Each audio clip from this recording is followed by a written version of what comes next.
Di ujung sore Jakarta yang berdebu, ketika matahari menyisir gedung-gedung tinggi dan menyorot nyaris sama pada rumah-rumah sederhana di kampung, suasana kota terasa seperti tegangan yang menunggu pemecahnya. Jalanan masih dipenuhi penjual kaki lima yang menggulung terpal, siswa pulang dari sekolah yang menenteng tas sobek, dan ibu-ibu yang berhitung receh untuk belanja esok hari. Di ruang-ruang rapat yang jauh dari hiruk-pikuk itu, suara berbeda berkumpul, laporan audit, angka-angka neraca yang mengerikan, catatan aset negara yang lenyap dalam celah-celah birokrasi. Dalam fiksi ini, RUU perampasan aset lahir bukan dari ambisi, melainkan dari lelahnya rasa keadilan ketika bukti-bukti kebocoran kekayaan publik menumpuk dan janji-janji perbaikan tampak hanya menjadi bahasa upacara. Di istana, di meja kayu panjang yang dipenuhi kopi pekat dan berlembar-lembar draft hukum, seorang presiden digambarkan duduk lama membaca dokumen, bukan sebagai pemimpin yang haus pamrih, melainkan sebagai pemimpin yang dicekam oleh tanggung jawab. Ia mendengar cerita dari korban-korban minor yang hidupnya terkikis oleh korupsi besar, sekolah tanpa guru, puskesmas tanpa obat, jalan-jalan yang ambruk di musim hujan. Para penasihat datang membawa data, ada juga yang membawa ketakutan politik, ini akan mengganggu jaringan lama, ujar salah satu penasihat dengan suara pelan, merujuk pada kasta-kasta yang selama ini mendapat manfaat dari struktur lama. Namun presiden di cerita ini menimbang bahwa negara tak boleh terus kehilangan masa depannya lantaran segelintir yang bersekongkol. Proses penyusunan draft RUU digambarkan seperti kerja arkeologis, menusuk lapis demi lapis praktik yang menyamarkan aset, menyingkap jalur pencucian uang yang berliku, mencari formula hukum agar negara bisa memulihkan aset tanpa melanggar prinsip hak milik yang sah.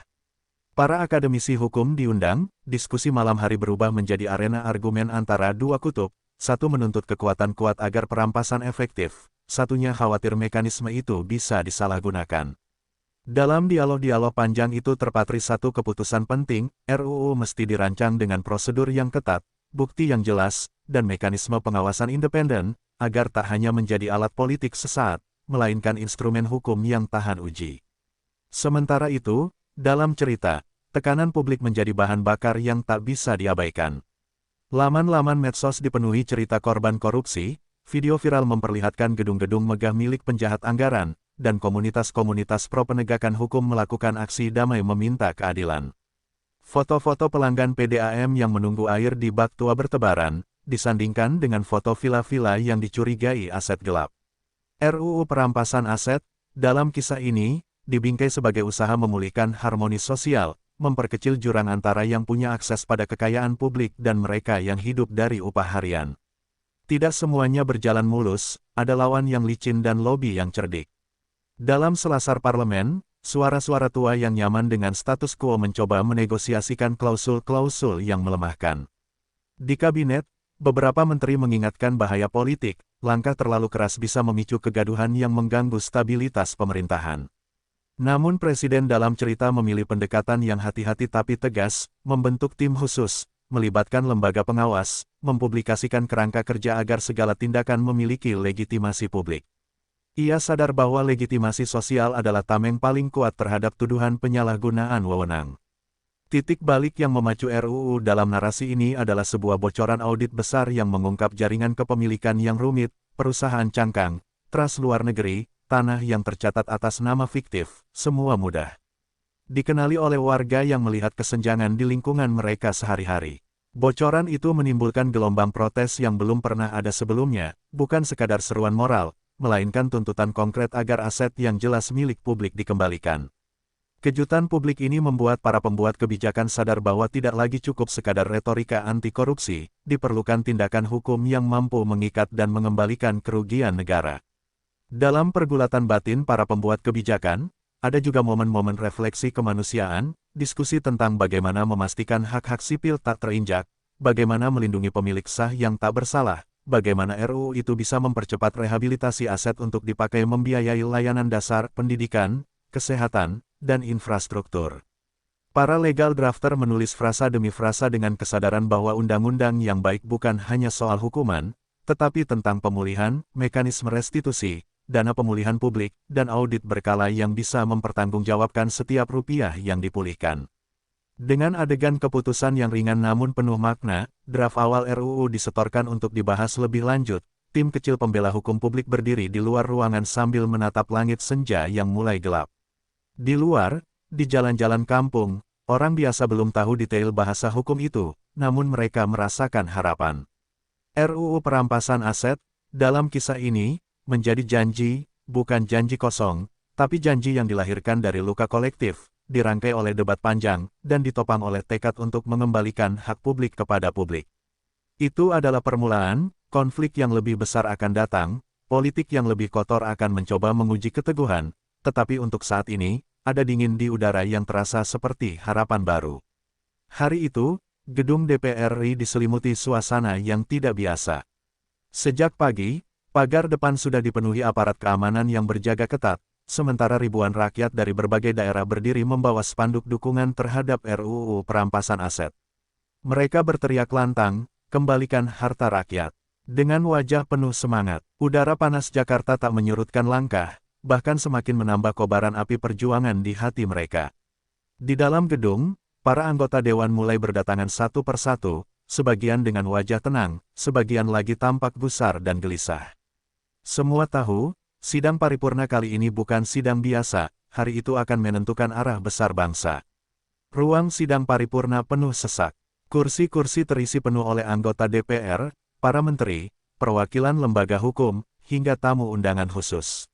Di kursi utama, Presiden Prabowo Subianto duduk dengan sikap tegap. Pandangannya menyapu seluruh ruangan, tatapannya tajam namun tenang. Beberapa detik sebelum sidang dimulai, terdengar bisik-bisik antar anggota fraksi yang mencoba membaca arah keputusan Presiden. Ada yang penuh percaya diri mendukung, ada pula yang masih berusaha melobi agar beberapa pasal dilemahkan.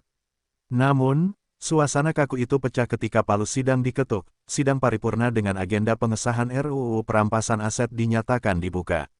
Seorang menteri hukum berdiri memaparkan garis besar RUU tersebut. Ia menjelaskan bahwa peraturan ini akan menjadi senjata ampuh untuk menjerat hasil tindak pidana korupsi, pencucian uang, narkotika, dan tindak kejahatan terorganisir lain. Kata-katanya terdengar tegas, namun juga menusuk. Sementara itu, kamera media menyorot wajah beberapa anggota dewan yang tampak tak nyaman. Beberapa di antara mereka memainkan pulpen, mengetuk meja, atau saling memberi isyarat dengan mata. Publik yang menyaksikan lewat televisi nasional bisa merasakan ketegangan yang menguasai ruang sidang itu. Ketika giliran perwakilan fraksi menyampaikan pandangan, suara yang berbeda mulai terdengar. Fraksi pendukung menyatakan bahwa RUU ini adalah tonggak sejarah dalam perang melawan korupsi. Mereka menegaskan bahwa tidak ada alasan untuk menunda pengesahannya karena rakyat sudah terlalu lama menunggu. Namun, dari kubu yang menolak, alasan berbeda diajukan. Ada yang mengatakan bahwa RUU ini berpotensi disalahgunakan, ada pula yang berdalih bahwa mekanismenya bisa menimbulkan ketidakadilan baru. Perdebatan berlangsung sengit, sorak-sorai sesekali terdengar dari balkon yang diisi undangan masyarakat sipil. Di tengah suasana panas itu, Presiden Prabowo akhirnya berdiri. Dengan suara berat dan penuh wibawa, ia memutuskan mengambil alih perhatian seluruh ruangan. Negara ini sudah terlalu lama menjadi korban para perampok aset, ujarnya lantang. Jika kita tidak bertindak sekarang, kapan lagi kita bisa mewariskan negeri yang bersih untuk anak cucu kita? Kalimatnya seketika membuat ruangan hening. Bahkan mereka yang semula bersuara menolak, tidak bisa menutupi kegugupan di wajahnya. Sorak-sorai rakyat di luar gedung semakin keras, bagai gema yang menembus dinding tebal parlemen. Setelah pidato itu, voting dilakukan. Hasilnya nyaris bulat, mayoritas setuju, hanya segelintir yang memilih menolak. Tepuk tangan bergemuruh memenuhi ruang sidang. Palu diketuk 3 kali dengan keras, menandai pengesahan resmi RUU perampasan aset menjadi undang-undang. Sorakan rakyat di luar gedung membahana, bendera-bendera kecil berkibar di tangan mereka. Banyak yang meneteskan air mata, merasa perjuangan panjang melawan korupsi kini mendapat jawaban nyata. Kamera televisi menangkap momen itu sebagai sejarah, wajah Prabowo yang tenang, diapit oleh menteri dan anggota DPR yang berdiri memberi hormat. Namun, tidak semua wajah menunjukkan kegembiraan. Di sudut ruangan, beberapa anggota DPR tampak pucat. Mereka menyadari, undang-undang baru ini bisa menjadi mimpi buruk bagi orang-orang yang selama ini hidup dari hasil kejahatan terselubung. Di luar gedung, wartawan berlari-lari membawa berita ke redaksi masing-masing. Headline daring pun meledak dengan judul besar, Prabowo sahkan UU Perampasan Aset, babak baru pemberantasan korupsi dimulai. Dunia maya pun penuh riuh, sebagian penuh dukungan, sebagian penuh ketakutan. Suasana di istana malam itu digambarkan berbeda, sederhana namun penuh makna. Prabowo duduk di ruang kerjanya ditemani segelas teh hangat. Ia tidak larut dalam euforia, melainkan menatap lembar-lembar laporan tentang implementasi undang-undang yang baru saja disahkan. Pengesahan ini baru langkah awal, gumamnya pelan, yang terpenting adalah memastikan hukum benar-benar bekerja. Di luar, rakyat merayakan, namun di balik layar, sang presiden sudah menyiapkan babak berikutnya, babak eksekusi hukum yang sesungguhnya. Dengan demikian, hari pengesahan itu menjadi simbol penting. Bagi rakyat, itu adalah kemenangan moral. Bagi Prabowo, itu adalah titik awal dari perjuangan panjang yang penuh risiko. Dan bagi sebagian elit politik lama, itu adalah alarm bahaya, hari-hari mereka yang nyaman dengan harta gelap kini terancam habis, dengan satu kesan kuat, Indonesia memasuki era baru, dan tidak ada jalan untuk kembali. Kabar pengesahan RUU Perampasan Aset sampai ke telinga Megawati Soekarnoputri pada malam hari, di kediamannya yang tenang namun penuh aura politik. Televisi yang menyala menayangkan breaking news, wajah Prabowo disorot saat mengetuk palu pengesahan, disambut tepuk tangan meriah. Megawati yang duduk di kursi rotan tua menatap layar itu dengan sorot mata yang tak bisa menyembunyikan kegelisahan. Tangannya meraih secangkir teh, namun tak jadi meneguk. Dalam benaknya berputar pertanyaan yang menyesakkan, apakah undang-undang ini akan mengguncang fondasi yang telah lama ia bangun?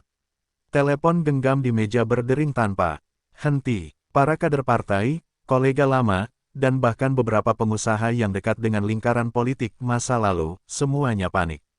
Bu, bagaimana ini? Kalau undang-undang itu diterapkan, aset lama kita bisa ikut diperiksa, ujar salah satu suara di seberang. Megawati menarik napas panjang, mencoba menjaga wibawanya, meski detak jantungnya terasa lebih cepat dari biasanya. Ia tahu, ketakutan bukan hanya miliknya pribadi, melainkan juga bayangan yang menghantui lingkaran elit yang selama ini hidup dalam kenyamanan warisan kekuasaan. Ruang tamu rumahnya malam itu berubah menjadi ruang darurat politik. Puan Maharani datang tergesa, membawa setumpuk kertas berisi ringkasan pasal-pasal UU baru. Mereka duduk berdampingan, membaca satu persatu. Semakin jauh mereka membaca, semakin terlihat bahwa mekanisme perampasan aset ini begitu ketat dan sulit ditembus celahnya. Ini serius, Bu, kata Puan pelan. Kalau ini dijalankan tanpa kompromi, banyak sekali aset yang bisa masuk radar negara. Megawati tak menjawab, ia hanya menatap kosong ke arah jendela, seolah mencari jawaban di balik langit malam. Sementara itu, televisi terus menayangkan reaksi rakyat di luar gedung DPR. Ratusan orang menangis haru, sebagian melompat kegirangan, meneriakkan nama Prabowo sebagai pahlawan rakyat. Kontras dengan suasana itu, kediaman Megawati justru terasa semakin berat. Ia menyadari betapa cepatnya arah politik bisa berbalik. Jika dulu ia berada di puncak kekuasaan dengan penuh kendali, kini roda sejarah seperti berputar meninggalkannya di belakang. Ketakutannya bukan sekadar pada undang-undang itu, melainkan pada hilangnya pengaruh dan cengkeraman terhadap jalannya kekuasaan negara. Puan mencoba menenangkan dengan berkata bahwa partai masih memiliki kekuatan di parlemen dan akar massa yang kuat. Kita bisa siapkan strategi untuk menghadapi ini, Bu. Kita tidak boleh terlihat panik di depan publik, ujarnya. Namun, Megawati yang dikenal keras dan tegas kini justru terlihat bimbang. Ia tahu bahwa kali ini lawan politiknya tidak hanya bermain kata, tapi benar-benar mengeluarkan jurus hukum yang langsung menyasar inti kekuasaan, aset dan harta. Sesuatu yang selama ini sering menjadi senjata paling ampuh untuk mengontrol politik. Dalam hening malam itu, Megawati teringat masa lalu, bagaimana partainya dulu berjuang menguasai panggung politik, bagaimana jaringan loyalis dibangun dari pusat hingga daerah, dan bagaimana harta serta aset menjadi pondasi untuk mempertahankan pengaruh. Kini, semua itu terancam runtuh hanya oleh satu ketukan palu sidang. Kenangan itu membuatnya semakin terpojok, seolah sejarah sedang menguji warisan yang ia perjuangkan. Tak lagi cukup hanya mengandalkan nostalgia masa lalu, karena realitas baru tengah berdiri di hadapannya. Di luar rumah, wartawan sudah berkumpul, berharap mendapatkan pernyataan resmi. Namun Megawati memilih bungkam malam itu. Ia tidak ingin satu kalimat pun keluar dari mulutnya yang bisa dibaca sebagai tanda kelemahan. Ia tahu media bisa mengubah sebuah bisikan menjadi ledakan opini nasional. Maka, ia hanya memerintahkan ajudan untuk menyampaikan kepada wartawan bahwa Ketua Umum masih memantau perkembangan. Jawaban singkat itu tidak memuaskan publik, tetapi cukup untuk menunda badai pertanyaan. Megawati yang masih duduk termenung di kursinya. Di sampingnya, Puan tampak tak kalah cemas, meski berusaha tetap tenang. Televisi sudah dimatikan, namun gema tepuk tangan rakyat di luar gedung DPR seakan masih terdengar jelas di telinga mereka. Keterkejutan itu nyata, dan rasa takut yang menyelimutinya bukan lagi sekadar bayangan, melainkan ancaman nyata bahwa kekuasaan yang mereka pegang selama ini bisa dipreteli perlahan, dimulai dari hal yang paling mendasar, aset. Membuka pagi Puan Maharani dengan rasa berat yang tak bisa disamarkan. Lampu lorong gedung DPR masih remang ketika ia tiba, rambut disanggul rapi seperti biasa, namun langkahnya terasa lebih cepat daripada biasanya. Setiap sapuan mata wartawan yang menunggu di lobi membuat dadanya sesak. Ruang kerjanya dipenuhi dokumen-dokumen ringkasan tentang pasal-pasal RUU perampasan aset yang baru saja disahkan. Catatan-catatan legal yang tebal itu tampak seolah-olah menulis ulang masa depan politiknya. Puan membaca satu persatu laporan itu dengan kecepatan yang dipaksa, mencoba mencubit batasan antara strategi politis dan naluri perlindungan keluarga, karena di luar meja formal ada warisan politik yang tak terpisahkan dari nama keluarganya. Dalam hati ia bertanya bukan hanya soal partai, tetapi soal identitas, bagaimana menjaga wibawa politik tanpa mengorbankan etika dan citra publik. Di ruang rapat terbatas partainya, suasana lebih tegang daripada di luar. Kader-kader senior datang membawa peta pengaruh lokal, data donor, dan daftar aset yang berpotensi menjadi sorotan publik. Puan mendengarkan sambil mencatat, suaranya rendah namun tegas ketika memberikan instruksi, kita harus punya narasi yang jelas, kita tidak boleh terlihat melindungi kepentingan pribadi. Kita harus bicara soal prosedur hukum dan transparansi. Namun di balik kata-kata itu, ada kecemasan nyata, beberapa nama dekat partai tercantum di catatan yang berpotensi dikaitkan dengan RUU. Perdebatan internal berubah cepat menjadi tarian penghitungan risiko politik, setiap langkah disurvei apakah akan memicu opini publik yang lebih keras atau justru meredakannya. Puan juga menghadapi tekanan dari kubu moderat dalam partainya yang meminta dialog publik, menampilkan wajah yang bersedia diperiksa, yang bersedia membuka audit internal sebagai bukti komitmen. Ide itu menggugah dilema besar, membuka audit internal bisa merendahkan kemungkinan tuduhan, tetapi juga berisiko membongkar hal-hal yang selama ini tersembunyi di lapisan bawah. Dalam percakapan-percakapan telepon yang direkam hanya untuk ingatan pribadinya, Puan seringkali mendengar nada panik dari pihak luar, jika ini berjalan tanpa intervensi, sejumlah jaringan lama bisa tergerus. Ia tahu satu hal pasti, keputusan yang diambilnya bukan sekadar soal politik hari ini, melainkan soal cara partai itu akan dikenang. Media menjadi medan perang lain. Di layar televisi, kolom opini mulai membagi-bagi posisi, sebagian memuji kebijakan penegakan, sebagian mempersoalkan prosedur dan potensi pelanggaran hak. Puan harus memikirkan jawaban-jawaban singkat yang bisa mengatasi headline esok hari. Ia melatih frasa-frasa yang terdengar empatik namun tak masuk perangkap defensif. Kami mendukung penegakan hukum yang adil dan transparan. Jika ada anggota yang bersalah, hukum harus berjalan. Latihan nada itu diulang ratusan kali dalam kepalanya, sambil menghitung sejauh mana partai bisa menahan arus opini negatif tanpa kehilangan basis massa. Di ruang ini, kepedihan personal dan kewajiban publik bergulung menjadi beban yang nyaris fisik. Di sela-sela tekanan politik, muncul juga tawaran lobi dari pihak-pihak yang panik. Ada pertemuan diam-diam di restoran, pesan-pesan terenkripsi di telepon, dan tawaran solusi, kebijakan teknis, yang bisa mengurangi dampak langsung RUU pada nama-nama tertentu, semua ditawarkan dengan nuansa gentleman's agreement. Puan menyadari jebakan itu, menerima solusi cepat akan menyelamatkan nama dekat hari ini, tapi berisiko menimbulkan skandal yang lebih besar besok. Ia menolak hal-hal yang terang-terangan melanggar prinsip, namun tetap membuka ruang negosiasi untuk amandemen teknis yang meningkatkan mekanisme pengawasan, cara yang ia nilai lebih bertanggung jawab dibandingkan menutup-nutupi. Ketegangan rumah tangga politik juga muncul, Puan sering pulang larut malam dan menemukan ibunya, Megawati, masih menunggu dengan wibawa yang tenang namun jelas menahan badai emosi. Mereka berdua duduk berbicara panjang, bukan soal strategi politik semata, tapi soal warisan nilai dan tanggung jawab moral. Megawati, dalam versi fiksi ini, menasihati anaknya agar tetap menjaga citra partai sebagai pelayan rakyat, bukan penjaga warisan yang tertutup. Percakapan itu bukan tanpa ketegangan, ada sentuhan nostalgia tentang masa-masa ketika politik lebih lugas, dan ada pengakuan pahit bahwa zaman telah berubah, publik ini menuntut bukan sekadar janji, tapi bukti konkret.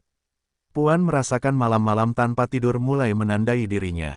Di mejanya tertumpuk surat dari daerah yang meminta kejelasan, suara-suara relawan yang menanyakan nasib program-program sosial, bukan hanya soal dinamika nama besar. Tentu saja, ada juga telepon-telepon yang berisi ancaman samar dan ultimatum terselubung. Semua itu memaksa Puan untuk menyiapkan langkah balasan yang bukan hanya reaktif, ia memutuskan menyiapkan rencana komunikasi yang jangka menengah, membuka beberapa audit sukarela, memperkuat komitmen partai terhadap transparansi anggaran, dan melakukan kunjungan publik yang memperlihatkan wajah kepedulian konkret. Langkah ini bertujuan meredam kepanikan internal sekaligus menunjukkan niat baik kepada publik. Gambaran Puan yang berdiri di balkon rumahnya sebelum fajar, menatap kota yang belum terjaga. Ia tahu perjuangan sebenarnya baru dimulai, bukan hanya melawan wacana politik lawan, tapi melawan bayang-bayang ketidakpercayaan yang telah tumbuh di publik. Dalam hatinya ada keteguhan, ia tidak akan memilih jalan pintas yang bisa merusak prinsip, namun ia juga tidak akan berpangku tangan membiarkan partainya runtuh oleh badai opini.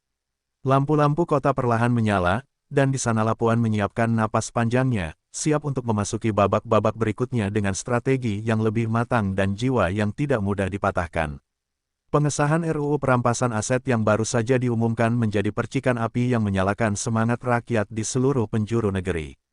Di jalanan kota besar, dari Jakarta hingga Surabaya, baliho-baliho dadakan terpampang dengan wajah Presiden Prabowo dan kalimat-kalimat dukungan, "Terima kasih, Pak Presiden, kami bersama Anda." Di kampung-kampung kecil, obrolan di warung kopi mendadak ramai membicarakan keberanian pemerintah mengambil langkah yang selama ini hanya sebatas wacana. Para buruh, petani, pedagang kaki lima, hingga mahasiswa merasa seperti mendapat hadiah besar, kesempatan melihat keadilan benar-benar dijalankan. Media sosial pun meledak. Tagar perampasan aset untuk rakyat menjadi trending nomor 1 dalam hitungan jam. Video-video yang memperlihatkan rakyat kecil bersorak di depan gedung DPR menyebar ke seluruh platform. Ada ibu-ibu yang menangis haru, berkata bahwa akhirnya harta negara yang selama ini dirampas bisa kembali untuk membiayai sekolah anak-anaknya. Ada mahasiswa yang membuat mural di dinding kampus bertuliskan, "Aset rakyat kembali ke rakyat." Suasana virtual itu menjadi gema nyata dari suara hati rakyat yang lama terpendam. Di pasar tradisional, dukungan terasa lebih personal. Para pedagang menepuk bahu satu sama lain sambil berkata, "Akhirnya ada presiden yang benar-benar berani." Banyak yang percaya bahwa hasil dari undang-undang ini akan berujung pada harga barang yang lebih stabil, subsidi yang lebih terjamin, serta pembangunan fasilitas umum yang selama ini hanya jadi janji kosong. Bahkan para sopir angkot dan ojek pangkalan ikut bergembira, membicarakan kemungkinan jalan-jalan di kampung mereka akan diperbaiki dengan dana yang diperoleh dari aset hasil kejahatan. Harapan sederhana itu menjelma energi besar yang mengikat rakyat dengan pemerintahannya. Tak hanya masyarakat kecil, para aktivis anti korupsi yang selama ini merasa frustasi juga menyambutnya dengan penuh semangat. Mereka menggelar aksi damai di berbagai daerah, kali ini bukan untuk mengecam, melainkan untuk mendukung penuh kebijakan pemerintah. Spanduk-spanduk yang biasanya berisi protes kini berganti tulisan dukungan, "Prabowo Presiden Rakyat, lawan koruptor." Para aktivis itu menyatakan siap mengawal implementasi undang-undang, agar tidak sekadar berhenti pada kertas hukum, tetapi benar-benar dijalankan dengan tegas di lapangan. Di media elektronik, talkshow malam hari memperlihatkan narasumber dari berbagai latar belakang, dosen hukum, tokoh masyarakat, hingga tokoh agama. Mayoritas sepakat bahwa keputusan ini adalah langkah bersejarah. Seorang ulama menegaskan bahwa mengembalikan harta hasil korupsi kepada rakyat sama dengan menunaikan amanah keadilan yang selama ini terabaikan. Kata-kata itu menggema, menyatukan aspek hukum, moral, dan spiritual dalam satu benang merah, rakyat berhak atas aset negara. Sementara itu, di desa-desa pelosok, suasana juga tak kalah semarak. Radio lokal menyiarkan berita pengesahan undang-undang berulang-ulang, membuat warga berkumpul di balai desa hanya untuk mendengarkannya. Anak-anak muda berdiskusi di pos ronda, sementara para tetua desa mengangguk-angguk puas. Mereka merasa bahwa kebijakan ini bukan hanya untuk kota besar, melainkan juga untuk mereka yang jauh dari pusat kekuasaan. Harapan bahwa jalan desa bisa diaspal, irigasi bisa diperbaiki, dan sekolah bisa direnovasi kini terasa lebih nyata dari sebelumnya. Namun, dukungan rakyat ini bukan tanpa makna politik. Para analis melihat gelombang dukungan itu sebagai energi baru yang bisa memperkuat posisi Prabowo dalam menjalankan pemerintahannya. Dengan rakyat di belakangnya, upaya lobi elit yang mencoba melemahkan UU ini akan semakin sulit. Setiap manuver politik yang mencoba menggagalkan implementasi hukum akan langsung berhadapan dengan sorotan rakyat. Dukungan ini ibarat tameng yang melindungi pemerintah dari serangan balik kelompok kepentingan lama. Di satu sisi, rakyat merayakan dengan gegap gempita, memandang masa depan dengan optimisme baru. Di sisi lain, para elit lama yang ketakutan justru semakin terkepung oleh arus dukungan rakyat. Dari warung kopi sederhana hingga ruang-ruang akademis, dari jalanan kampung hingga dunia maya, suara rakyat menggema bulat, mereka mendukung penuh kebijakan perampasan aset. Untuk pertama kalinya dalam waktu lama, rakyat merasa benar-benar ikut memiliki keputusan besar negara. Di tengah derasnya dukungan rakyat terhadap pengesahan RUU perampasan aset, salah satu tokoh publik yang dikenal dekat dengan masyarakat, Kang Deddy Mulyadi, akhirnya angkat suara. Dalam sebuah forum terbuka di Purwakarta, ia berbicara lantang dengan gaya khasnya yang sederhana namun penuh makna. Di hadapan ribuan warga yang hadir, Kang Deddy menyatakan bahwa langkah Presiden Prabowo adalah wujud nyata keberpihakan pada rakyat kecil. Ia menekankan bahwa aset yang selama ini dirampas oleh segelintir orang akhirnya bisa dikembalikan untuk kesejahteraan masyarakat luas. Kang Deddy dikenal bukan hanya sebagai politisi, tetapi juga sebagai sosok yang selalu turun langsung ke lapangan. Ia sering terlihat berbincang dengan pedagang pasar, mengunjungi petani, atau mendatangi rumah-rumah warga miskin. Karena itu, pernyataannya tentang dukungan terhadap kebijakan ini dianggap tulus dan mewakili suara rakyat akar rumput. Ia menegaskan, kalau uang rakyat kembali, maka sekolah gratis bisa diperluas, rumah sakit bisa lebih baik, dan petani tidak perlu takut lagi dengan harga pupuk yang mahal. Kalimat itu disambut tepuk tangan meriah dari warga yang hadir. Dalam orasinya, Kang Deddy juga menyoroti betapa beratnya perjuangan untuk meloloskan RUU ini. Ia mengingatkan bahwa banyak pihak yang merasa terganggu, terutama mereka yang selama ini nyaman dengan sistem lama. Namun, dengan keberanian Presiden Prabowo dan dukungan rakyat, hambatan itu bisa dilewati. Ini bukan hanya kemenangan politik, tapi kemenangan moral bangsa, ujar Kang Deddy dengan suara bergetar penuh emosi. Baginya, undang-undang ini adalah momentum emas untuk membuktikan bahwa keadilan bisa ditegakkan. Dukungan Kang Deddy tak berhenti pada kata-kata saja. Ia mengajak masyarakat untuk aktif mengawal implementasi undang-undang ini di daerah masing-masing. Menurutnya, jangan sampai undang-undang hanya berhenti sebagai teks hukum yang kaku di atas kertas. Rakyat harus ikut mengawasi agar proses perampasan aset benar-benar dilakukan secara adil dan transparan.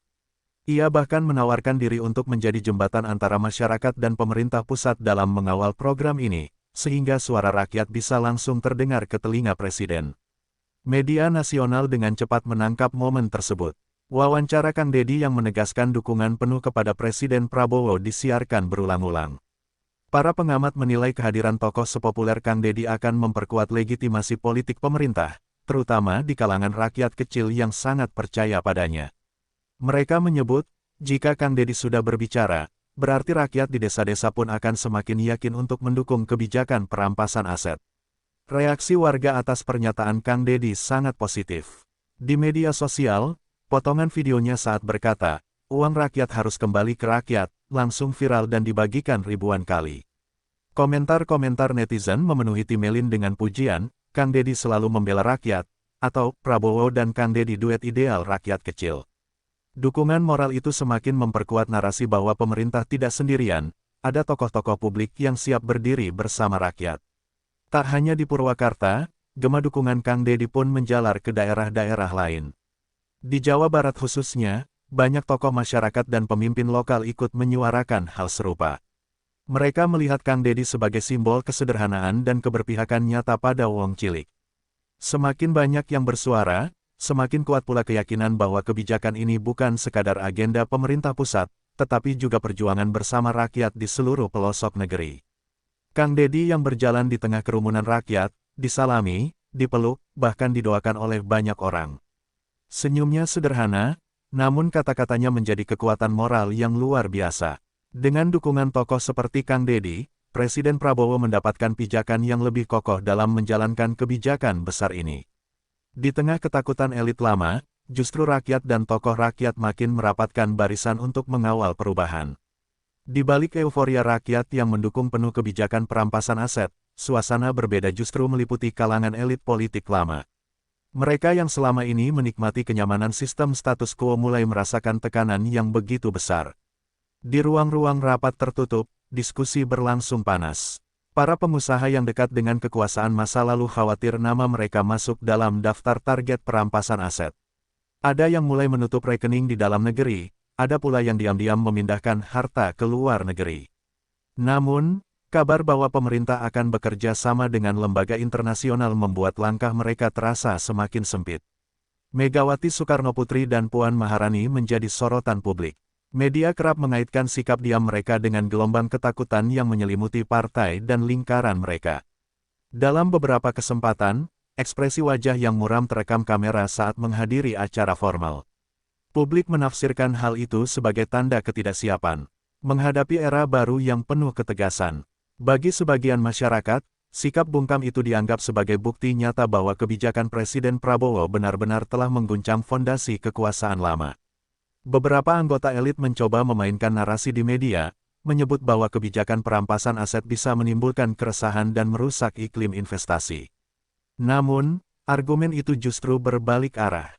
Rakyat melihatnya sebagai bentuk pembelaan terhadap para koruptor. Komentar-komentar pedas bermunculan, kalau tidak ada yang salah, kenapa takut?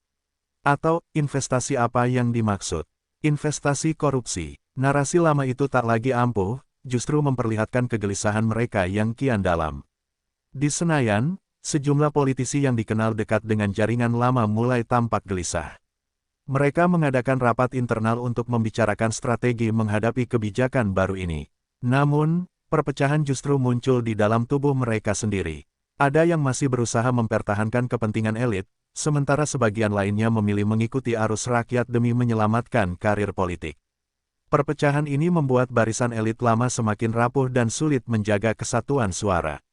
Kabar tentang daftar nama yang akan menjadi prioritas dalam implementasi UU perampasan aset semakin menambah ketakutan.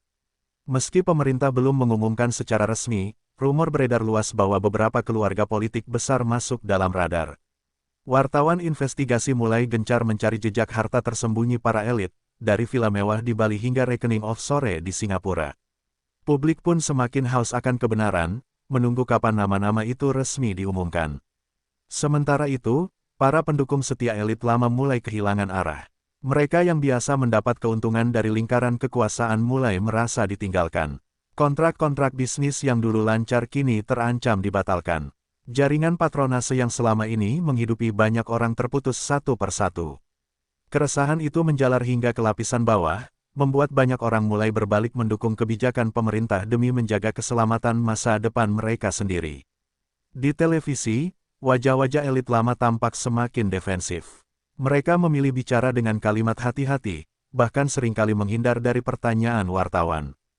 Publik bisa membaca kegugupan itu. Meme-meme satir pun bermunculan di media sosial, menggambarkan elit lama yang ketakutan sembunyi di balik tembok megah namun tetap dikejar bayangan rakyat. Satir ini menjadi hiburan rakyat sekaligus simbol pergeseran kekuatan, rakyat kini lebih berani bersuara, sementara elit lama kehilangan wibawa. Di satu sisi, rakyat merasakan harapan baru dan mendukung penuh kebijakan Presiden Prabowo. Di sisi lain, elit lama semakin tersudut, kehilangan pijakan, dan terjebak dalam kegelisahan yang tak bisa mereka sembunyikan. Gelombang perubahan sudah terlalu besar untuk dibendung. Ketakutan elit hanyalah tanda bahwa zaman memang sedang berganti, dan mereka tidak lagi menjadi pusat kekuasaan seperti dulu. Hari yang ditunggu-tunggu akhirnya tiba. Setelah pengesahan UU perampasan aset, pemerintah bergerak cepat untuk melaksanakan implementasi pertamanya. Tim gabungan dari Kejaksaan Agung, KPK, dan kepolisian dibentuk dengan pengawalan ketat. Mereka diberi mandat langsung oleh Presiden Prabowo untuk menindak tegas siapapun yang terbukti menyimpan harta hasil korupsi, tanpa pandang bulu. Pagi itu, kabar besar pun pecah, sebuah perusahaan raksasa milik salah satu tokoh politik lama dinyatakan masuk dalam daftar pertama objek perampasan aset. Operasi dilakukan dengan penuh kerahasiaan. Namun, begitu aparat mendatangi kantor pusat perusahaan itu di Jakarta, berita langsung tersebar luas. Televisi nasional menyiarkan gambar barisan mobil hitam yang memasuki gedung tinggi, sementara pasukan polisi bersenjata lengkap berjaga di pintu masuk. Rakyat yang kebetulan melintas berhenti dan menyaksikan dengan mata kepala sendiri. Ada yang bersorak, ada pula yang merekam dan mengunggahnya ke media sosial. Video itu viral hanya dalam hitungan menit. Tidak berhenti di kantor pusat, aparat juga bergerak ke sejumlah aset lain, rumah mewah di kawasan elit, villa di puncak, hingga lahan perkebunan luas yang selama ini dikelola dengan penuh misteri. Satu persatu aset disita dan diumumkan secara resmi kepada publik. Pemerintah memastikan bahwa hasil dari perampasan itu akan dialihkan ke kas negara untuk membiayai program pembangunan. Transparansi ini menjadi bagian penting agar rakyat percaya bahwa undang-undang tidak disalahgunakan.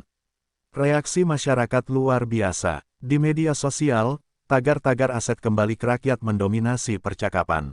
Banyak yang menyebut bahwa hari itu adalah hari bersejarah, hari di mana hukum benar-benar menunjukkan keberpihakannya kepada rakyat. Di beberapa daerah, warga bahkan mengadakan syukuran sederhana, membagikan makanan gratis sebagai bentuk kegembiraan. Mereka merasa langkah pemerintah bukan hanya simbol, melainkan bukti nyata bahwa perubahan sedang berjalan. Namun, bagi elit lama, ini adalah mimpi buruk. Suasana mencekam menyelimuti lingkaran kekuasaan lama. Mereka mulai sadar bahwa undang-undang ini tidak sekadar ancaman di atas kertas, melainkan sudah menjadi kenyataan yang bisa merenggut harta mereka kapan saja. Telepon-telepon rahasia berdering, pertemuan darurat digelar di villa-villa tersembunyi. Namun apapun yang mereka rencanakan seakan tak berguna. Rakyat kini sudah di belakang pemerintah, dan aparat bergerak dengan legitimasi penuh. Di sisi lain, para pengamat hukum memberikan analisis mendalam di televisi. Mereka menyebut implementasi pertama ini sebagai test case, atau ujian awal dari UU Perampasan Aset. Jika berjalan sukses, maka implementasi berikutnya akan semakin mudah. Mereka juga menyoroti keberanian pemerintah dalam memilih target yang jelas-jelas memiliki koneksi politik kuat. Hal ini membuktikan bahwa tidak ada lagi kekebalan bagi siapapun, termasuk mereka yang dulu dianggap tak tersentuh. Kang Deddy Mulyadi pun kembali angkat bicara. Dalam sebuah wawancara, ia menyebut hari itu sebagai titik balik sejarah bangsa. Ia mengajak rakyat untuk terus mengawal, karena perjuangan masih panjang. Jangan berhenti bersuara, jangan berhenti mendukung. Kalau kita lengah, mereka yang takut hari ini bisa bangkit lagi besok, ujarnya. Kata-kata itu menjadi pengingat bahwa meskipun kemenangan awal telah diraih, konsistensi adalah kunci keberhasilan jangka panjang. Di televisi, wajah rakyat kecil berseri-seri penuh harapan, sementara di balik layar, elit lama merasakan ketakutan yang makin mencekam. Implementasi pertama UU Perampasan Aset bukan hanya soal penyitaan harta, melainkan simbol bahwa zaman benar-benar telah berubah. Untuk pertama kalinya dalam sejarah, rakyat bisa melihat sendiri bahwa hukum tajam ke atas, bukan hanya ke bawah. Keberhasilan implementasi pertama UU Perampasan Aset mengguncang fondasi politik lama. Rakyat bersorak, namun di balik layar, para elit yang terancam mulai menyusun strategi serangan balik. Mereka sadar bahwa jika terus diam, seluruh jaringan kekuasaan dan harta yang selama ini mereka bangun akan lenyap begitu saja. Maka, rapat-rapat darurat pun digelar di hotel-hotel mewah dan villa tersembunyi. Tokoh-tokoh lama yang biasanya jarang bersatu kini mencoba merapatkan barisan, meski di antara mereka ada ketidakpercayaan yang mendalam. Serangan pertama dilancarkan melalui jalur opini publik. Media tertentu yang masih berada di bawah kendali elit lama mulai menayangkan berita yang menyoroti dampak negatif dari perampasan aset. Mereka mengangkat isu bahwa kebijakan ini menakut-nakuti investor asing, menghambat ekonomi, bahkan berpotensi disalahgunakan oleh rezim.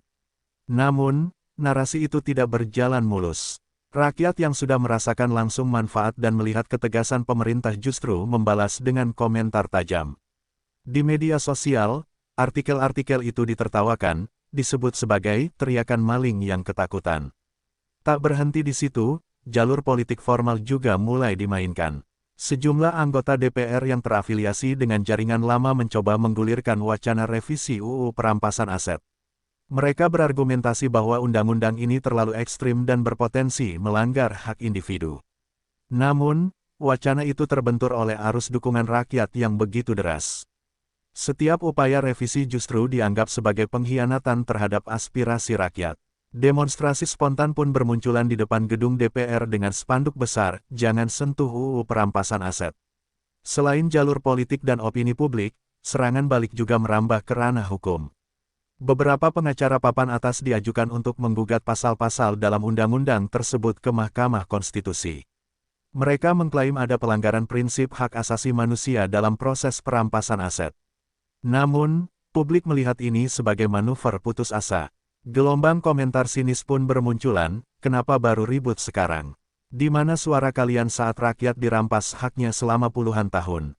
Di balik layar, tekanan juga diarahkan langsung kepada pejabat pelaksana. Ancaman, bujukan, bahkan upaya suap mulai beredar di kalangan aparat penegak hukum.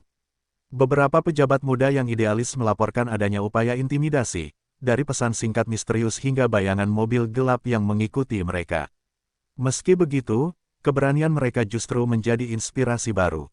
Media independen menyoroti kisah aparat yang tetap tegar menghadapi ancaman, menambah simpati rakyat kepada perjuangan pemerintah. Presiden Prabowo menyadari bahwa serangan balik ini tidak bisa dianggap remeh. Dalam rapat kabinet terbatas, ia menegaskan agar seluruh aparat bekerja dengan disiplin dan tidak terpengaruh oleh tekanan apapun. Kita tidak boleh mundur, karena mundur berarti kita menyerahkan kembali negeri ini kepada mereka yang sudah terlalu lama merampas hak rakyat, ucapnya dengan suara lantang. Kalimat itu direkam dan bocor ke media, membuat rakyat semakin percaya bahwa pemerintah berdiri kokoh di garis depan perlawanan. Sementara itu, Kang Deddy Mulyadi kembali turun ke lapangan. Ia menggelar pertemuan dengan masyarakat di berbagai daerah, menjelaskan bahwa serangan balik elit adalah hal yang wajar ketika sebuah sistem lama sedang diguncang. Ia mengajak rakyat untuk tetap bersatu, karena kekuatan terbesar bukan hanya pada hukum atau aparat, tetapi pada solidaritas rakyat itu sendiri. Kalau rakyat kompak, mereka tidak akan bisa melawan, katanya di hadapan ribuan warga di Karawang.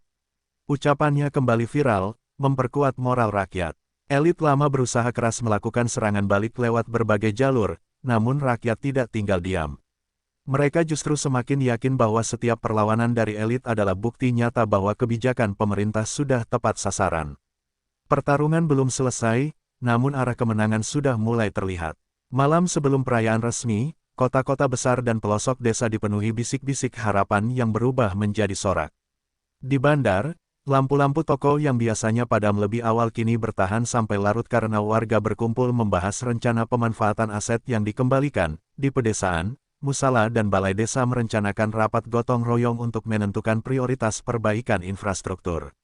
Ketika pemerintah mengumumkan alokasi sementara hasil perampasan, dana rehabilitasi sekolah darurat, dana renovasi puskesmas, dan program subsidi pertanian, rasa lapang di dada banyak orang terasa seperti napas panjang setelah lama menahan.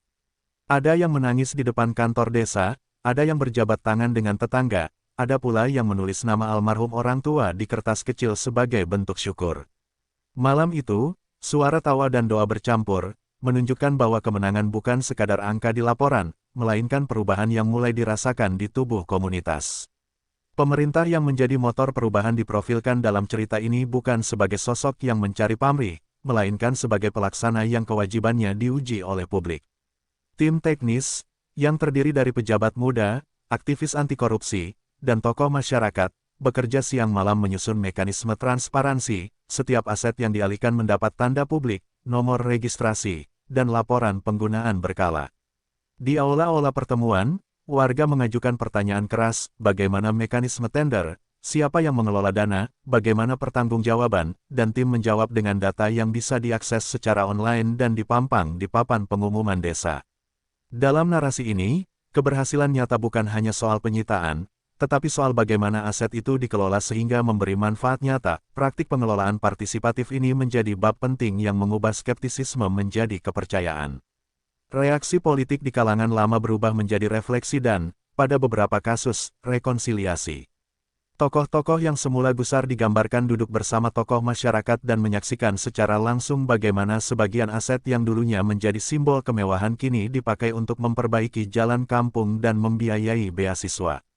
Dalam pertemuan tertutup yang diwarnai ketegangan, ada yang memilih mengakui kesalahan, sebuah langkah dramatis yang dalam cerita memberi ruang untuk proses hukum dan sosial yang adil, sementara sebagian lain memilih menarik diri dari panggung politik untuk sementara.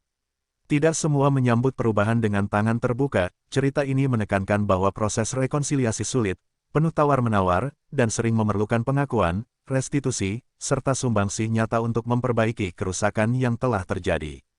Kang Deddy Mulyadi, sebagai figur yang terus turun ke lapangan, digambarkan memainkan peran penting menjaga momentum rakyat.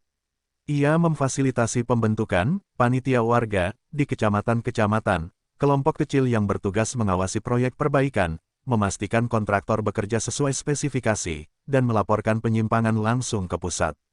Sore demi sore, Kang Deddy hadir di pasar-pasar, sekolah, dan kebun-kebun, mendengar keluh dan harap, memberi dorongan agar partisipasi warga tidak sekadar simbolis.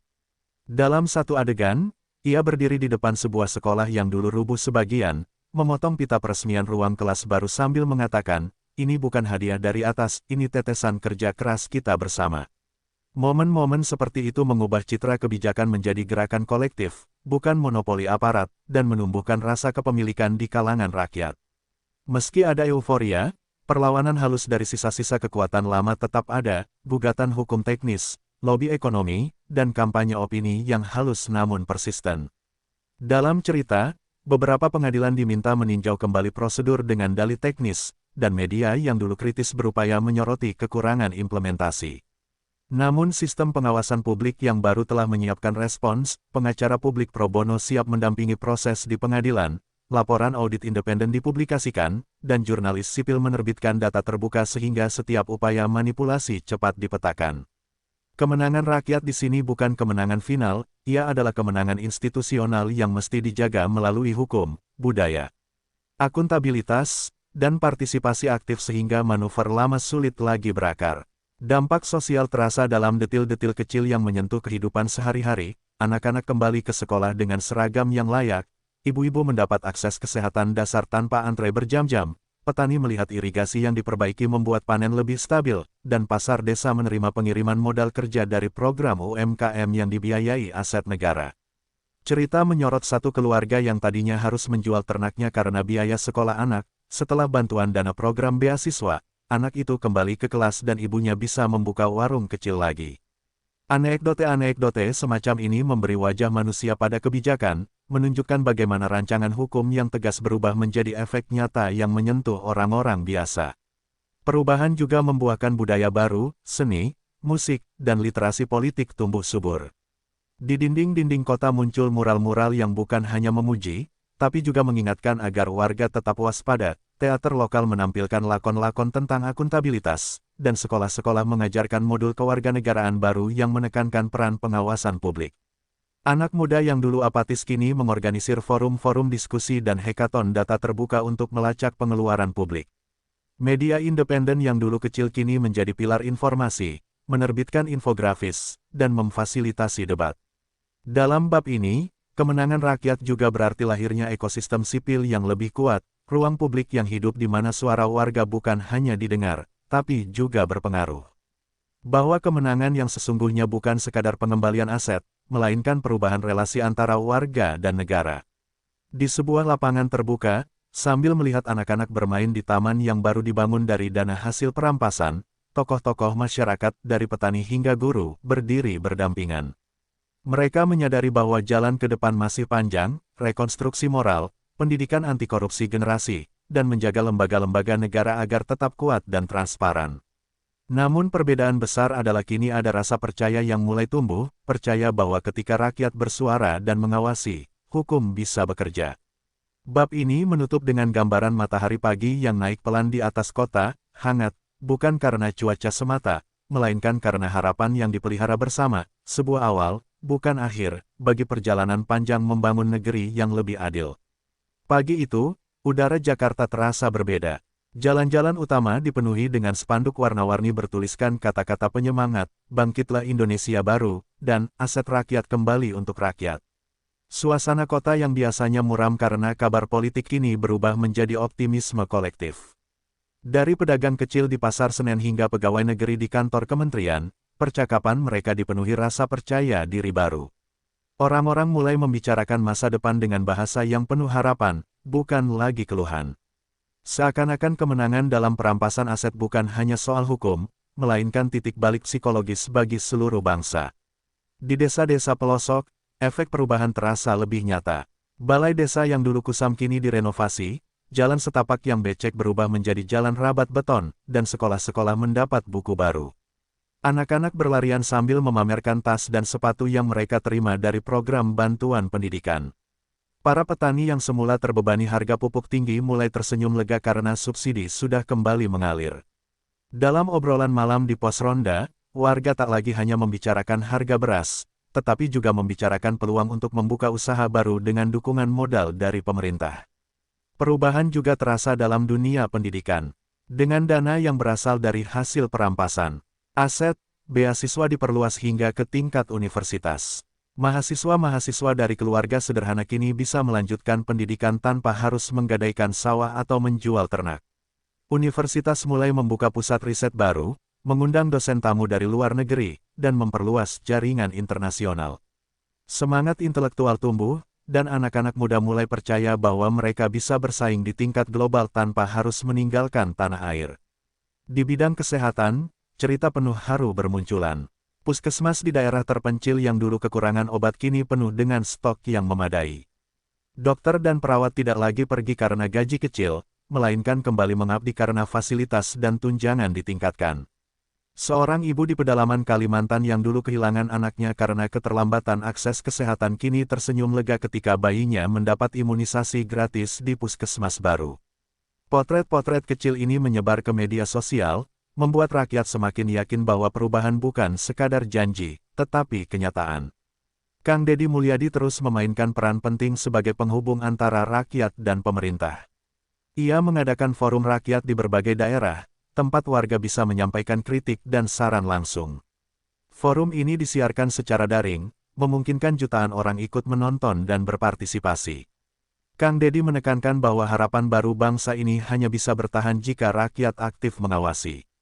Jangan biarkan sejarah berulang, jangan biarkan elit kembali mencuri dari rakyat.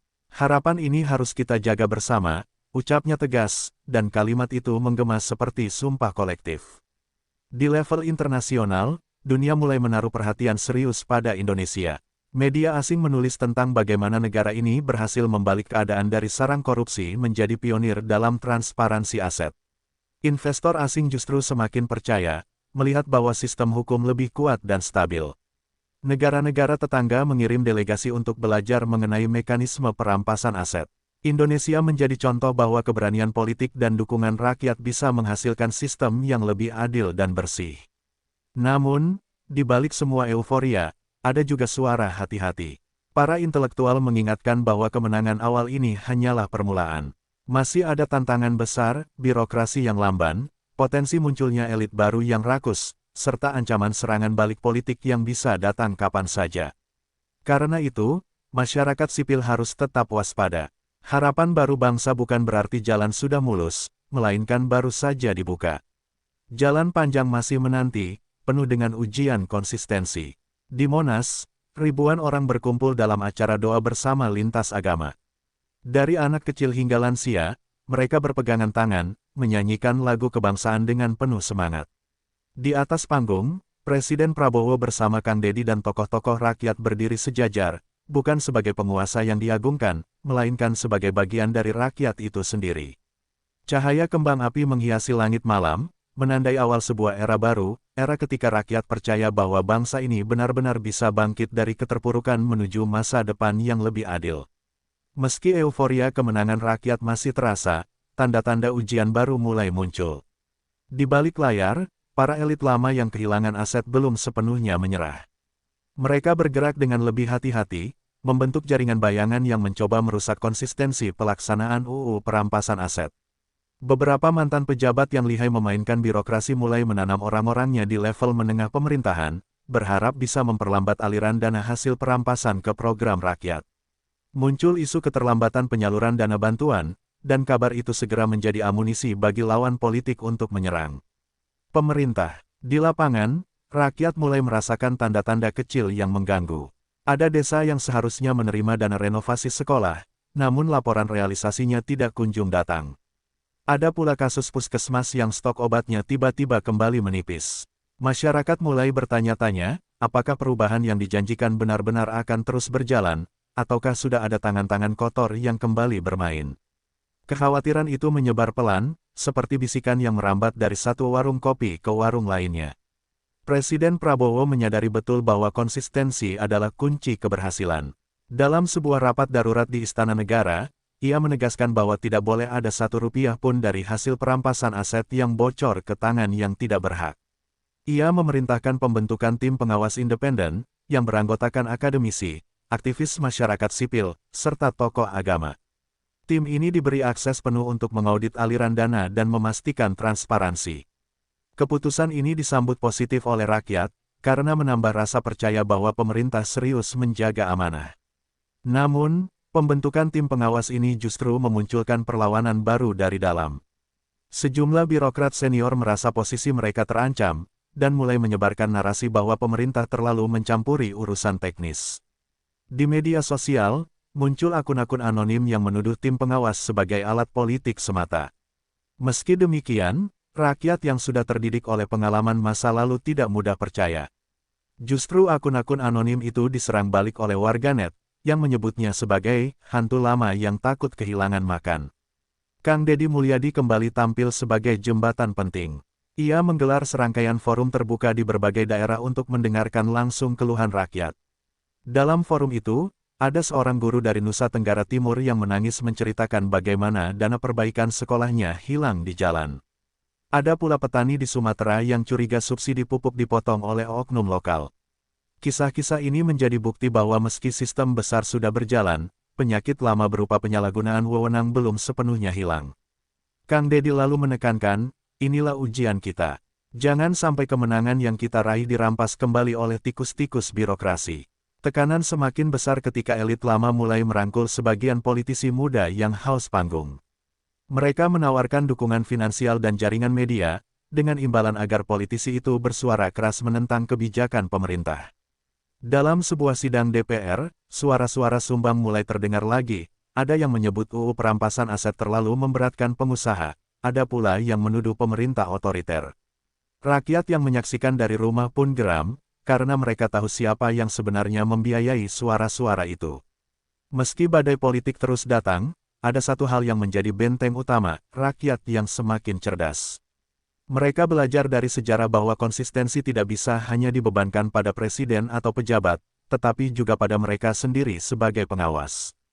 Komunitas-komunitas warga mulai terbentuk, membuat laporan berkala tentang penggunaan dana desa, kondisi sekolah, hingga distribusi pupuk.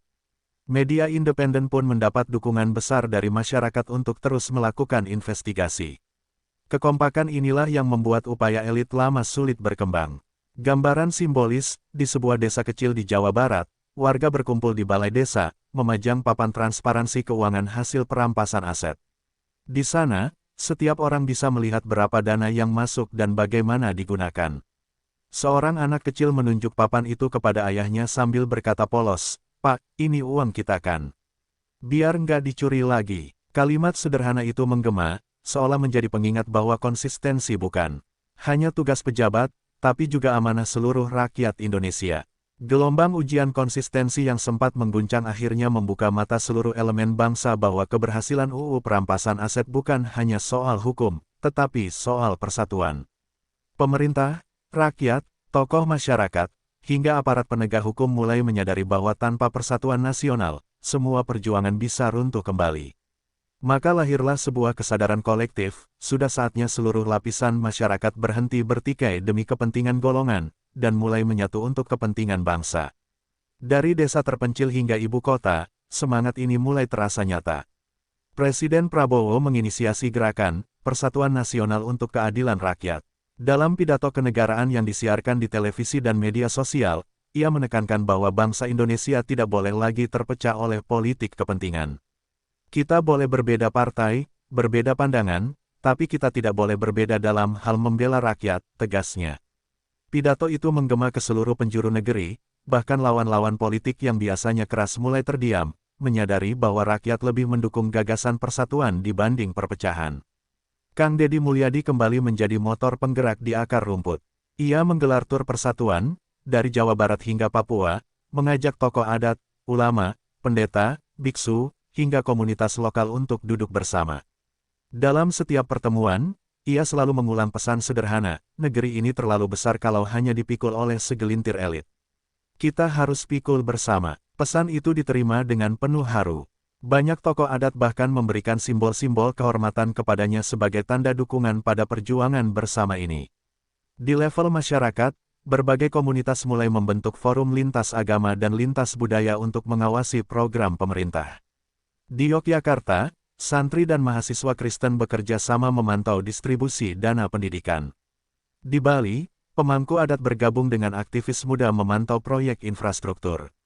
Di Papua, tokoh gereja duduk bersama kepala suku untuk memastikan dana pembangunan jalan benar-benar sampai ke rakyat. Inilah wajah persatuan nasional yang sesungguhnya, bukan sekadar jargon politik, tetapi kerja nyata bersama. Namun, persatuan ini tidak hadir tanpa hambatan. Kelompok elit lama yang masih bertahan mencoba memainkan isu SARA untuk memecah belah. Mereka menyebarkan narasi bahwa program pemerintah hanya menguntungkan daerah tertentu, atau agama tertentu.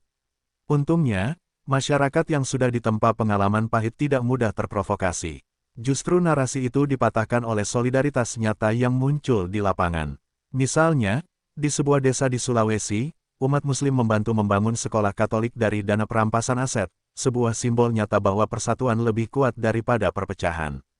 Di dunia politik, persatuan nasional mulai memunculkan wajah baru. Sejumlah partai yang awalnya bersikap oposisi kini membuka pintu dialog, menyadari bahwa rakyat tidak lagi menyukai konflik berkepanjangan. Alih-alih saling menyerang, mereka mulai berlomba-lomba menawarkan program yang nyata untuk rakyat. Debat politik yang dulu penuh hujatan kini perlahan bergeser menjadi adu gagasan. Media sosial yang biasanya panas dengan narasi kebencian kini lebih banyak dipenuhi diskusi tentang solusi pembangunan. Perubahan ini juga berdampak ke dunia internasional. Negara-negara lain mulai melihat Indonesia sebagai bangsa yang berhasil membangun persatuan nasional setelah melewati masa krisis. Para diplomat asing kagum melihat bagaimana kelompok yang selama puluhan tahun terpecah kini bisa duduk bersama. Indonesia dianggap sebagai contoh bahwa negara besar bisa bangkit bukan hanya dengan kekuatan ekonomi, tetapi juga dengan kekuatan persatuan rakyatnya. Sebuah simbol, di Stadion Gelora Bung Karno, ratusan ribu orang berkumpul dalam apel persatuan nasional. Dari Sabang sampai Merauke, dari Miangas hingga Rote, semua perwakilan daerah hadir dengan pakaian adat masing-masing. Lagu Indonesia Raya bergema, dan air mata menetes dari banyak orang yang merasakan langsung arti persatuan. Di panggung, Presiden Prabowo, Kang Deddy, dan tokoh lintas agama serta adat berdiri sejajar, menandai babak baru, bangsa yang bersatu, kuat, dan siap melangkah ke masa depan tanpa lagi terjebak dalam lingkaran lama. Di panggung dunia, kabar tentang pengesahan UU perampasan aset dan langkah-langkah tegas yang diambil pemerintah segera menjadi headline yang sulit diabaikan. Kamera-kamera internasional yang sebelumnya meliput perkembangan ekonomi dan bencana alam kini mengarahkan lensa pada Jakarta, bukan sekadar untuk menonton drama politik domestik, tetapi untuk melihat apakah sebuah negara besar mampu menulis kembali aturan mainnya soal keadilan ekonomi. Dalam versi cerita ini, kehadiran Prabowo sebagai kepala negara memberi momentum simbolik, pemimpin yang baru dipandang dunia sebagai figur yang berani mengambil keputusan berat demi klaim kepentingan publik dan stabilitas nasional. Momen-momen resmi, kunjungan kenegaraan, dan pidato-pidato internasional menjadi kesempatan bagi Indonesia untuk menyampaikan narasi baru, negara yang tidak akan lagi membiarkan kekayaan publik disalahgunakan. Duta-duta besar dan rombongan parlemen asing datang silih berganti, bukan hanya untuk memberi ucapan selamat, tetapi juga untuk mempelajari model, bagaimana undang-undang dibuat, mekanisme audit dan restitusi dijalankan, dan bagaimana masyarakat sipil dilibatkan sebagai pengawas. Konferensi anti korupsi internasional yang diadakan di Jakarta menjadi magnet, NGO dan akademisi dari berbagai negara hadir untuk berdialog soal mekanisme pemulangan aset dan pengelolaan dana pemulihan publik. Di dalam cerita, tekanan publik domestik yang menuntut RUU menjadi latar yang membuat delegasi-delegasi itu serius, bukan sekadar retorika, melainkan tuntutan yang berakar kuat pada gerakan rakyat yang nyata. Kisah ini menempatkan proses hukum domestik sebagai laboratorium praktik yang menarik perhatian dunia. Dampak diplomasi ekonomi tak kalah nyata. Pemerintah memakai momentum ini untuk merestrukturisasi pendekatan investasi, menegaskan bahwa tata kelola yang kuat dan transparansi akan menjadi fondasi kerja sama jangka panjang. Dalam narasi, langkah konkret muncul, termasuk program pembiayaan koperasi desa dan penguatan perbankan negara agar manfaat pemulihan aset bisa langsung menancap ke basis ekonomi rakyat, yang pada gilirannya membuka pintu dialog teknis dengan lembaga keuangan internasional. Delegasi dagang yang sebelumnya ragu kini memperhatikan potensi pasar yang lebih adil dan teratur. Bisnis yang ingin stabilitas jangka panjang mulai menilai Indonesia bukan hanya soal pasar, tetapi soal kepastian hukum yang semakin ditegakkan. Dalam cerita ini, inisiatif ekonomi berskala akar rumput menjadi jualan diplomatik yang kuat. Tidak semua pengakuan datang dalam bentuk pujian polos. Beberapa lembaga think tank memuat analisis panjang tentang risiko, peluang, dan implikasi geopolitik dari perubahan kebijakan Indonesia. Artikel-artikel berpikiran kritis membantu menginternalisasi pelajaran penting, yakni bahwa perubahan besar menuntut kepatuhan institusional, reformasi birokrasi, dan perlindungan hukum yang konsisten agar kebijakan tidak hanya menjadi kebijakan saat musim politik. Dalam cerita ini, tulisan-tulisan analisis memberi panduan praktis bagi pejabat Indonesia yang belajar mengelola ekspektasi internasional sekaligus membangun kredibilitas di rumah sendiri. Pujian sekaligus pengawasan asing membantu negeri ini menajamkan praktik tata kelola yang lebih baik. Sebagai bagian dari diplomasi lunak, Indonesia menampilkan perubahan itu melalui budaya, pameran seni yang mengangkat tema keadilan sosial, festival film dokumenter tentang pemulihan aset, dan rombongan musik tradisional yang mengunjungi kota-kota mitra. Kang Deddy tampil dalam peran tidak resmi sebagai duta rakyat, membuka pertemuan komunitas internasional, bercerita tentang bagaimana dana yang dikembalikan menghidupkan kembali sekolah dan klinik di kampung-kampung, dan menekankan bahwa cerita Indonesia adalah cerita rakyat yang berpartisipasi aktif. Pendekatan budaya ini, dalam cerita, memperhalus citra kebijakan yang keras dan menempelkan wajah kemanusiaan pada upaya penegakan hukum, bukan sekadar pengambilan aset, melainkan rekonstruksi sosial yang terlihat dan terasa. Tentu saja, sorotan global juga membawa kritik yang keras. Media internasional dan pasar keuangan mengamati setiap langkah, ketidakpastian kebijakan fiskal, pergeseran pejabat kunci, atau sinyal-sinyal ketegangan internal mudah kali menjadi headline yang meresahkan investor. Dalam versi cerita ini, ada babak-babak gelap di mana kritik dari luar negeri menuduh potensi penyalahgunaan kekuasaan atau menyoroti risiko konsentrasi kekuasaan di tangan aktor tertentu, narasi-narasi yang harus dihadapi dengan bukti administrasi yang kuat dan keterbukaan data. Kritik itu bukan akhir, melainkan ujian integritas, bagaimana Indonesia menunjukkan bahwa kebijakan anti-korupsi dijalankan dengan prosedur hukum yang adil dan audit terbuka sehingga skeptisisme berubah menjadi pengakuan. Di dalam negeri, implikasi internasional mendorong pembenahan internal, otoritas pajak, lembaga penegak hukum, dan birokrasi teknis dirombak agar mampu bekerja sesuai standar internasional. Narasi ceritanya menyorot lembaga-lembaga baru yang dibentuk untuk memproses aset yang dipulihkan, bank pemulihan aset, unit audit publik yang transparan, dan sistem e-reporting yang bisa diakses warga. Perubahan ini bukan hal gampang, ada resistensi, ada kesalahan implementasi awal, namun langkah demi langkah sistem itu dirancang agar rakyat bisa memantau, media bisa mengaudit, dan lembaga internasional bisa memberi dukungan teknis. Hasilnya, citra negara di arena internasional beralih dari risiko tinggi ke negara yang sedang membangun kapasitas tata kelola. Simbolik, di sebuah forum internasional di Jakarta, wakil-wakil negara tetangga berdiri memberi tepuk tangan ketika perwakilan Indonesia memperlihatkan dashboard publik berisi data pemulihan aset, dari villa yang disita hingga jumlah beasiswa yang dibayarkan. Sorak-sorai itu bukan sekadar untuk angka, itu adalah pengakuan bahwa sebuah bangsa besar sedang belajar memperbaiki dirinya, mengubah konflik lama menjadi peluang pembangunan bersama. Namun cerita ini juga menutup dengan catatan realistis, kebangkitan di panggung dunia bukanlah tujuan akhir, melainkan panggilan untuk menjaga konsistensi, memperkuat lembaga, dan memastikan bahwa yang menikmati buah perubahan tetaplah rakyat biasa, sebab hanya dengan begitu pengakuan dunia akan bermakna bagi jutaan kehidupan di negeri ini. Di balik sorak-sorai publik dan pujian internasional, Kabinet menyadari bahwa pengesahan UU Perampasan Aset dan gelombang reformasi domestik baru saja menempatkan Indonesia pada persimpangan ekonomi yang sensitif. Pasar modal global tidak hidup dari emosi semata, mereka mengukur risiko lewat arus modal, prospek pertumbuhan, dan kestabilan fiskal.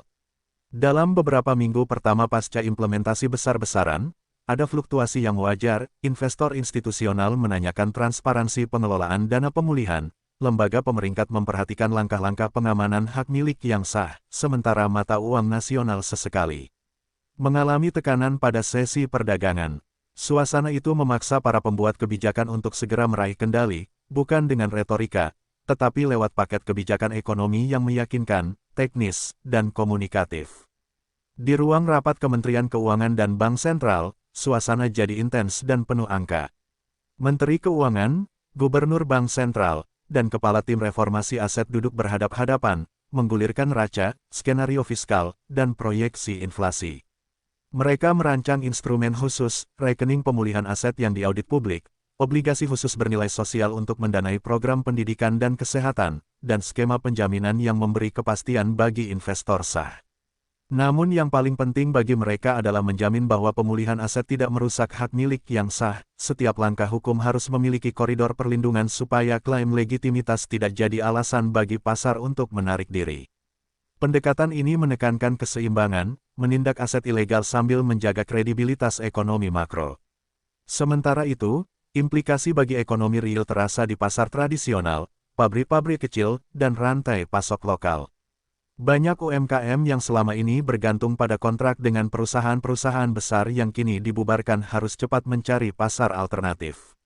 Di sisi lain, kebijakan redistribusi aset membuka peluang baru, dana restorasi diarahkan ke program kredit mikro, subsidi input pertanian, dan proyek infrastruktur skala kecil yang menyerap tenaga kerja lokal. Namun tantangannya nyata, bagaimana menghindarkan inflasi akibat injeksi dana besar-besaran sambil memastikan distribusi cepat. Bank sentral dan kementerian perlu koordinasi ketat, langkah-langkah moneter dan fiskal harus selaras agar bantuan sosial tidak memicu peningkatan harga yang memukul golongan yang paling rentan. Di meja-meja perundingan internasional, Indonesia menerima tawaran bantuan teknis dan pinjaman lunak dari berbagai lembaga pembangunan. Perwakilan IMF, Bank Pembangunan Regional, dan beberapa donor asing menawarkan program yang bisa mempercepat reformasi administrasi perpajakan, modernisasi kepatuhan laporan keuangan publik, serta sistem e-governance untuk melacak aliran dana. Di satu sisi itu peluang, akses ke modal murah dan keahlian teknis memperkecil biaya transisi. Di sisi lain, ada kekhawatiran domestik soal kedaulatan politik, sebagian politisi menentang apapun yang dapat dilihat publik sebagai ketergantungan pada pihak asing. Pemerintah memilih jalan tengah, menerima bantuan teknis dengan syarat transparansi penuh dan keterlibatan aktor lokal, sehingga reformasi menjadi milik bangsa, bukan sekadar paket impor kebijakan. Sektor ekspor juga menghadapi ujian. Permintaan global yang berfluktuasi, gangguan rantai pasok internasional, dan persaingan komoditas menuntut strategi adaptasi cepat. Pemerintah merespons dengan paket kebijakan industrialisasi ringan, insentif untuk memperkuat pabrikasi komponen lokal, dukungan logistik untuk pelabuhan kecil agar dapat menyambung ke rantai regional, dan promosi produk bernilai tambah tinggi. Kang Deddy, dalam peran turun lapangan, memimpin rombongan dagang skala kecil untuk membuka pasar baru bagi produk-produk desa, dari kopi olahan hingga anyaman yang diberi label, pemulihan aset untuk rakyat, sebuah simbol bahwa ekonomi baru ini ingin tumbuh dari basis lokal yang kuat, bukan hanya dari mega kontrak yang rentan disalahgunakan. Dampak sosial ekonomi dari transformasi ini tak bisa diabaikan. Pelepasan aset korporasi besar kadang berarti restrukturisasi tenaga kerja. Karyawan yang sebelumnya bergaji stabil menemukan diri mereka perlu memilih ulang keterampilan. Pemerintah merespon dengan program reskilling besar-besaran, subsidi upah sementara, dan proyek padat karya yang memakai bahan baku lokal hasil redistribusi aset, sebuah strategi untuk menahan lonjakan pengangguran sambil menciptakan basis produksi baru. Di desa-desa, bekas pekerja pabrik belajar budidaya hortikultura berorientasi pasar, sementara di pelabuhan-pelabuhan kecil, pemuda dilatih menjadi operator logistik. Ini bukan solusi instan, melainkan proses transisi yang berisiko namun potensial menghasilkan tenaga kerja lebih adaptif. Sisi lain dari tantangan adalah geopolitik dan transisi energi. Investor internasional kini menuntut kepastian tentang kebijakan energi, perubahan iklim, dan keberlanjutan karena risiko jangka panjang mempengaruhi keputusan modal besar. Pemerintah mengambil peluang ini untuk mengemukakan program energi hijau yang dibiayai sebagian dari aset yang dipulihkan, dana untuk proyek tenaga surya daerah, relaksasi kredit untuk pembangkit biomasa skala komunitas, serta kemitraan publik swasta untuk efisiensi energi di sektor industri. Jika berhasil, langkah ini tidak hanya menjawab tuntutan investor hijau, tetapi juga menciptakan lapangan kerja baru dan mengurangi ketergantungan pada komoditas yang harganya volatile. Bahwa tantangan ekonomi global adalah ujian berat bagi strategi domestik, menyatukan penegakan hukum, transparansi, dan reformasi struktural sambil menjaga stabilitas makroekonomi dan sosial. Keberhasilan bergantung pada dua hal utama, kemampuan pemerintah mempertahankan kredibilitas institusional, bukti nyata lewat laporan, audit, dan hasil di lapangan, serta keterlibatan aktif rakyat sebagai pengawas dan pelaku ekonomi. Di akhir bab, ada adegan simbolik, Prabowo bersama Kang Deddy berdiri di dermaga pelabuhan saat matahari pagi menyisir kontainer, kapal-kapal mengangkut barang-barang kecil hasil produk desa yang baru menemukan pasar internasional. Mereka tahu jalan masih panjang dan gelombang global masih akan datang, tetapi ada keyakinan bahwa jika ekosistem baru ini terus dipelihara, dengan keberanian hukum, kehati-hatian ekonomi, dan solidaritas rakyat, maka tantangan besar itu bisa berubah jadi peluang yang membangun ketahanan ekonomi jangka panjang. Demikianlah cerita panjang kita pada bab kali ini. Semoga kisah ini bisa memberi wawasan, inspirasi, dan juga menambah semangat kita semua. Jangan lupa untuk like jika kalian suka dengan ceritanya, tinggalkan komen di bawah untuk berbagi pendapat dan diskusi bersama, serta tekan tombol subscribe agar tidak ketinggalan lanjutan bab-bab berikutnya. Terima kasih sudah menonton, sampai jumpa di cerita selanjutnya. Wassalamualaikum warahmatullahi wabarakatuh.